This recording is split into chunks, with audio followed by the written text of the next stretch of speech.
The David Pakman Show at davidpakman.com. Welcome to the bonus show. It's great to be back. We had quite a week last week, Pat. I think the guest host did.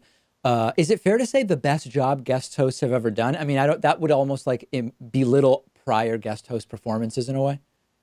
Yeah, maybe so, especially because Farron and Ben have both guest hosted the show before. Yeah. And you don't want to insult their past performances, but they did a great job. I think we went 4 for 4 with last week's shows. Yeah, I think so. And I got more positive comments than I usually do. I still got negative comments and people saying don't let them host, just don't have a guest host at all. But it's like when we do that, everybody complains. So, I mean, that's the normal sort of thing. But there were more positive responses than there usually are. So I think that's a good thing. But in any case, I'm back and maybe that's what we should focus on. I don't know. Yeah, I mean, I was just going to say, it's weird that people advocate for having no show at all over having guest hosts, because even when we have guest hosts, you have the option of just not watching that day's show. That's right. So why do you want to ruin it for everyone else? Yeah, I've never totally understood that. But I do have some stories to tell. So I have, interestingly, I have 2 dog poop stories in the same day, which is weird because there aren't often dog poop stories on the show. So while I was on my trip, when I was in Italy, there are not insignificant amounts of dog poop around, and I'm usually just pretty good about avoiding them. But I was walking around navigating on Google Maps with a couple of people, and I was kind of leading the way. And next thing I knew it stinks, and I had to throw out a pair of Nikes right there. So it was not good. And the hilarious little element about it is I started scraping my sneaker off anywhere I could. So different pieces of stone, little patches of grass. This was in Torino, walking along the river in Torino. And I thought I was like pretty good. And then the walk ended at a lunch with like 7 or 8 other people. We were all sitting around a big table. And once we got inside, it became clear that I had not done as great of a job as scraping everything off it as I thought. And a smell started to pervade. And my girlfriend said, you got to go back to the hotel and change your shoes, and you got to throw those out. So I did. I just left. The hotel was only 2 blocks away, and I came back wearing different shoes. And that was it for those Nikes. Oh, that's too bad. At the very least, it made your luggage a little bit lighter going back. So that's one bright side. Also, they do have some incredible shoes there over in Italy, so you had the option of buying a replacement that probably would have suited you pretty well. Yeah, I could have gotten some slick Italian loafers or something like that, but I didn't. I ended up just getting. I'm gonna have to get a new pair of sneakers now. And then what was shocking is this morning I got up at 4:30 a.m. not on purpose, just because of the jet lag. 4:30 a.m. here, equivalent, of course, to 10:30 a.m. where I was up until yesterday. And it's light out very early now in Boston. And at about 5:15 or 5:20, I looked out a window at my place and saw a guy letting his dog poop on our front lawn, like the little like plant area. It's really more my neighbor's than mine, but it's like ours. It's a condo, so it's everybody's in a sense. I take responsibility for it, so to speak. And then he did pick it up, but then he put it in our trash can, which is, of course, like, okay, I get it. It's trash, but like nobody here has dogs. And I just banged on the window and said, come on, man, please, please. And then he yelled at me something like, it's trash anyway. And I said, yes, but it's my trash, or something like that. And my neighbor liked it. He said, you're protecting the house. That's good. You're protecting the building. But then I was second guessing, like, maybe I should have been glad that he didn't leave the dog poop and at least picked it up, Well, here's my thought on it. If the trash is by the curb, ready to get picked up by the garbage people, I think it's totally acceptable for him to put the bag of dog poop in the trash. But if your trash cans are like up against the house, like it's not trash day or trash day anytime soon, I would say that that's not acceptable for him to do, which is interesting because it's not like it's that different. No, but it's not. But for whatever reason, that small adjustment makes all the difference in the world to me. And that's exactly what my girlfriend said. And it is trash day. And she said, the barrels are already out. Like, is it a big deal? And I don't know. It just felt like the wrong thing. And, this is actually a bigger issue where dogs are going on that spot all the time because it's become something that one person did it, and now every dog is doing it. Oh, wait, do they try to defecate in the same location as other dogs? I thought so. Or do they try to avoid that? No, I thought they did. Oh, okay. Well, that's news to me. I think you just can't avoid this sort of thing. Like on the St. Patrick's Day parade days, when you were living in a different neighborhood of Boston, you would always get people peeing on your building. Do you think this just follows you wherever you go? It certainly seems to, and I wish I knew. If I believed in karma, I should be really, really concerned, But I guess we'll leave the interpretation for another moment. A few things from France and Italy. As usual, just a delightful time, and just in general, the more relaxed culture. I love, the outdoor cafes, even when it's 50 degrees, every place has heat lamps. You can sit outside. It's great. Boston really lacks in terms of outdoor seating. So that was really good. Many more people smoking cigarettes in France than in Italy, noticeably less smoking in Italy, which I prefer less smoking. A lot of people in France just blowing cigarette smoke all over me. So that's good. Definitely when I got into Italy, everything was in slightly worse shape, and it could have been the region of France I was in compared to the region of Italy I was in. But just in general, more graffiti, more broken sidewalks, more dog poop, even worse bathrooms at most places, and sort of that type of thing. But definitely better coffee, and generally speaking, probably better food as well. Although I love French food, Pat, as I know you will attest to. Why you would attest to it, I don't know, but I know you will. But I think that Italy definitely is a little bit better off, certainly in terms of the coffee, probably in terms of the food, but nothing to slouch at in France. I absolutely love it. And my French is so much better than my Italian that I did way better speaking the language in France. You're giving me a lot here. There's the language stuff. There's the outdoor seating at cafes. There's the smoking. There's the style and the fashion and the graffiti. But for whatever reason, I'm still fixated on the dog poop thing. Like, is there for some reason, people are less inclined to pick up after their dogs in Italy? Is that different? Because I think we do a pretty good job of that over here. People in Boston, I think they're usually armed with the little plastic bags, and they do clean up well after their dogs. I think it was anecdotal. I don't want to make any general assessments about. It was simply my experience, I think, is what I would say. And I had a hilarious situation. So the whole point of this was that I went to a wedding in Italy.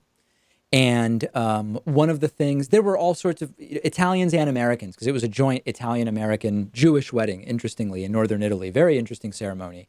And one of the things that was revealed was that the wedding being slightly outside of the city, we would be taken to via a bus. And of course, the bus had 42 seats, and there were 52 people that needed to go on the bus and several others that came along. So on the way to the wedding, there were more than a dozen people who had to, calls had to be made, locals had to bring their cars and start giving people rides. I made it onto the bus. But once we arrived at the venue, we were told the bus doesn't leave to go back to the city and everybody's hotels until 2:30 in the morning, and it's a 1-hour ride. And of course, a lot of Americans, being less into the all-night wedding compared to Italians, myself included, started thinking about how would we get back earlier if we want to get back earlier. There's no Uber there. What are we going to do? So around midnight, or 12:30, I think it was, the wedding started at 4 p.m. Around 12:30, myself and my girlfriend and another couple, we said, let's get ourselves a taxi. And we talked to someone at the venue. They said, no problem. We've got a taxi. It's a fixed price back to the city. They'll be here in 20 minutes. They show up. We ride back. And as we start riding back, I noticed that the meter's running, and it's already well beyond 50% of what the fixed price was supposed to be. So I'm thinking, well, if it costs way more than half to get out to pick us up, because it was like late night out of the city, so they run the meter both ways, it's going to be way more than the price I was quoted when we get back. So my Italian not being nearly as good as my French, I just kind of start Italianizing Spanish words. So I attempted to ask the guy whether it's a fixed price, which in Spanish, it's precio fijo, right? Fixed price. So I say to the guy something like, e precio fijo, right? I mean, it's not even really Italian. And the guy, and I later found out that J sound is not even a sound in Italian. Like fijo can't be a word in Italian because that sound doesn't exist. And the guy looked at me and he said, fijo e che senso, meaning fijo in what sense? Which of course he's not saying, that's not a word, buddy. And I just started signaling with my hands to try to sort of say like, fixed in some way. And then he says, fiso. And I say, yes, that's what I mean. And we figured out that it was indeed a fixed price, but he just has to run the meter anyway as a result of that. So my Spanish Italian was a sight to be seen for sure. Yeah, that all sounds really cool. I mean, can you generally just do that? You just take Spanish and slightly pronounce the words a little bit differently, and then boom, you have Italian? Because, hey, if you're trying to learn two languages at one time, Spanish and Italian may be the way to go. It's very similar, and if people speak slowly, the most common thing I was saying was slowly, and again, please. And then I would basically understand 85% of what they were saying, but I just don't know the words. Like, I actually studied French, so I'm much more able to actually speak in French than I am Italian, even though I can understand much more Italian because it's just so similar to Spanish. David Pakman is becoming a polyglot, it sounds like. He has the English down, the Spanish down. He's dabbling with the French. There's some Hebrew in there, right? You learned some Hebrew over the years, some Italian. Few dozen words. What will you learn next? With maybe with Linguist. Yes, Linguist is a great place to learn language during the time which they sponsor us, of course. Otherwise, we never mention Linguist unless they've paid. So we will delete that before the bonus show gets sent out. Okay, so while I was gone, there were a bunch of these milkshakings. So they're sort of taking the place of eggings. Instead of throwing eggs at politicians or different people, there have been milkshakings, and a bunch of different people have had milkshakes poured on them. Nigel Farage, I never am totally sure how his last name is pronounced. I think that Carl Benjamin, also known as Sargon of Akkad, was milkshaked. And who else am I forgetting? I mean, there have been a bunch of these folks. There was one more. He's kind of a prominent figure. I only know him for being on the Rubin show once. I would have to take a look at who the actual person was. I know he's kind of famous in Britain, though. In any case, there are basically two very strong divided opinions about the milkshakes. There are people who have been saying online that this is really no big deal. It's nonviolent. It's good fun. It's just milkshake. And other than someone maybe being vegan and being angry about there being dairy, that this is really not a huge deal. But then there's the other side, which has gone as far as to say, these are basically mock assassination attempts. That the idea here, it might have even been Dilbert creator Scott Adams, Pat, who said that this is basically to show in the same way that the person was reachable with the milkshake, they could have been just as easily reachable with a bullet. And so it's a warning that this time it was a milkshake, but if we wanted to kill you, we could, which seems a little bit far-fetched to me because it's very easy to get access to a milkshake. Not everybody has guns. Yeah, I suppose that's true, but I also think it could be seen as a mock assassination because you don't necessarily know what's in the milkshake. Like, what if there's some sort of, like, unknown anthrax powder or liquid that has to be, that's a poison like anthrax, and someone who just got hit with that milkshake doesn't know how to respond because they don't know if it's just an innocent dairy drink or if it's something that they actually have to go to the hospital over. I think in that sense, you could kind of view it as a mock assassination. Yeah, that may be. And to be clear, I'm against this. I mean, I am not for a second. So, I think that there is a spectrum here. I think obviously punching someone or throwing a huge boulder at them that hurts them is on one side of the spectrum.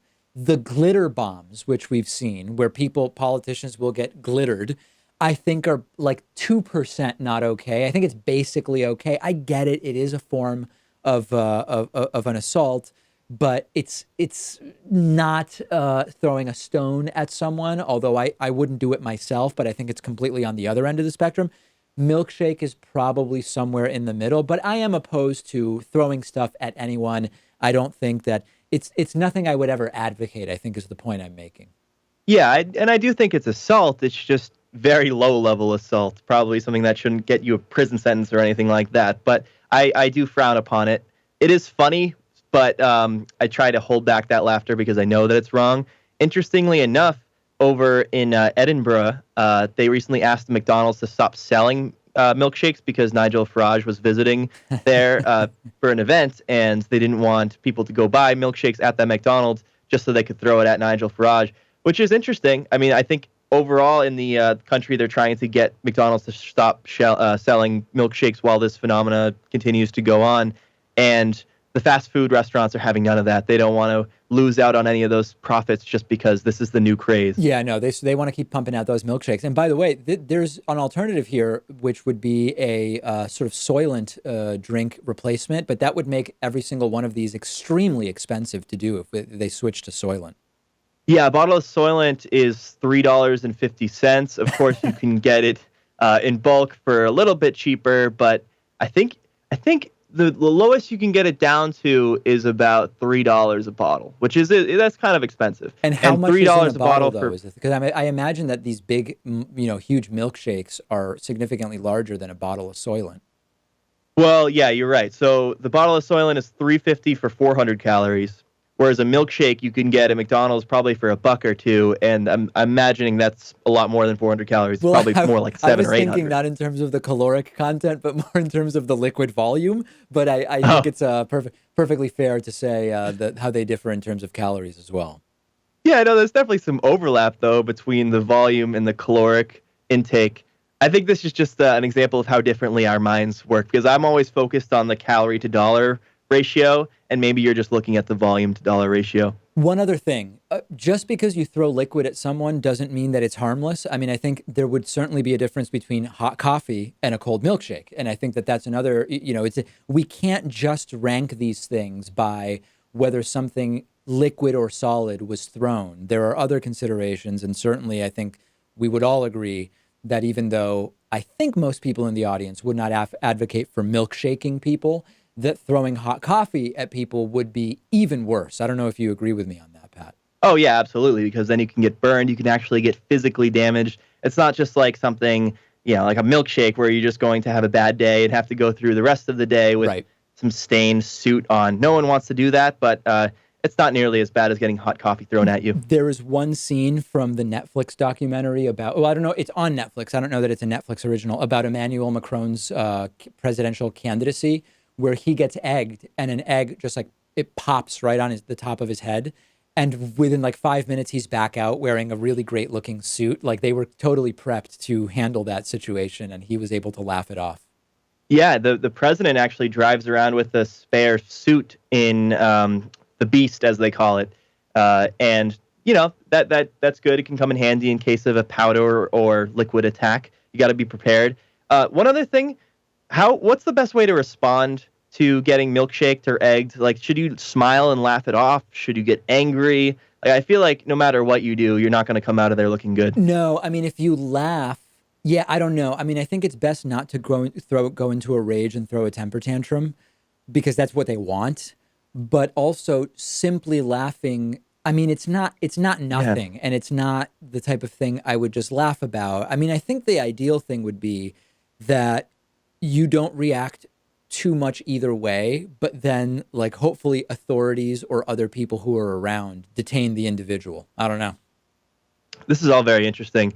And I remember you could say nascent stages of milkshaking back when the coning craze was happening, where people would go to a drive-through at like McDonald's or Burger King, order a single ice cream cone, and then they could do a number of things with it, put it on their head, throw it back at the cashier. And over the years, I think that evolved into what we see now, which is milkshakes being thrown at politicians. Yes. And we got to witness all of it. Definitely worthy of a deep dive, long-form investigation. We will put producer Noah Ferguson right on that and deliver something to you very soon. Okay, that does it for today. I am tentatively going to be announcing some exciting news either at the end of next week or end of this week or early next week. But I don't think I should do it yet because I don't know why. I just don't think I should. And we will hopefully be giving you some very interesting news that hopefully people will like by the end of this week or early next. I'll talk to you tomorrow. The David Pakman Show at davidpakman.com.